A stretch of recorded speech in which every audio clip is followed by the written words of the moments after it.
ဒီနေ့ကျွန်တော်နဲ့အတူလှည့်စည်းကြအောင်ဗျာ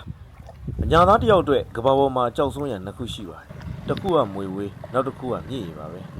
မွေဝေးကိုတော့လေရဲရထဲမှာရင်းနှီးနှီးတွေ့ဘူးပေမဲ့ဒီနေ့တော့ကျွန်တော်ကြောက်ဆုံးရဖြစ်တဲ့အေယာဝတီမြင့်နဲ့ထိတိုက်တိုးပါပြီခင်ဗျားတို့တတ်သိရှိရင်ကျွန်တော်နဲ့အတူလှည့်စည်းပြီးလိုက်စွန်းစားကြည့်ပါတကယ်တော့ဒီနေ့ကမမျော်လင့်မဲ့အကြောင်းတိုက်ဆိုင်သွားတာပါလေစိရောက်တော့လေသမားကြီးကလာလေတက်ခဲ့ဘာမှစိတ်မပူနဲ့ဆိုပြီးရဲရဲဝံ့ဝံ့လှမ်းခေါ်လိုက်တဲ့စကားတစ်ခွန်းကပဲကျွန်တော်ကိုလေပေါ်ရောက်သွားစေခဲ့တာလှေပေါ်စတက်ဘူးတဲ့သူဆိုတော့ရက်ထားတဲ့လှေပေါ်မှာကိုညင်အောင်ထိန်းဖို့ကထင်တယ်လို့မလွယ်ဘူးဗျလှေကလည်းငြင်မနေကိုကလည်းမျက်လုံးအပြူသားနဲ့ငြင်မနေနိုင်ပဲဒူးတွေပါတုံချင်းဖြစ်နေခဲ့တာပေါ့ဒါပေမဲ့စက်နှိုးပြီးလှေကအရှိန်နဲ့ရှေ့ကိုပြေးထွက်သွားတဲ့အချိန်မှာတော့အံ့ဩဖို့ကောင်းလောက်ငြိမ်သွားပါတယ်အဲ့ဒီမှာကျွန်တော်တခုသတိထားမိတာရှိတယ်ခင်ဗျားတို့လှေစီးရင်ရှေ့ကိုပဲကြည့်ပါအောက်ကဖြတ်ပြေးနေတဲ့မြည်ရည်တွေကိုပဲစိုက်ကြည့်ရင်တော့ခေါင်းတွေပါမူးနောက်သွားမှာပါမကြောက်ပါနဲ့လို့ခေါ်ခဲ့တဲ့အကိုကြီးရဲ့မျက်နှာကိုကြည့်ပါအောင်ဗျာစိုးရင်စိတ်တွေပြက်လွန်သွားလောက်အောင်ကိုကြည်လင်းနေတာဘေးကသူ့သားလေးရဲ့အပြုံးကလည်းနွေးနွေးထွေးထွေးပါပဲဗျ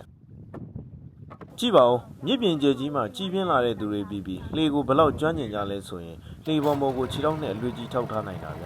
ဘောင်းမင်းကြီးသားပဲပေးနေတာများတကယ်ကိုအမှုပညာတစ်ခုလိုလှပလွန်ပါတယ်ဒီအတွေ့အကြုံကတော့ကျွန်တော်အသက်30မှာပထမဆုံးအကြိမ်ဖြစ်ဆုံတွေ့ခွင့်ရခဲ့တဲ့အမှတ်တရစွန့်စားကမ်းပါပဲ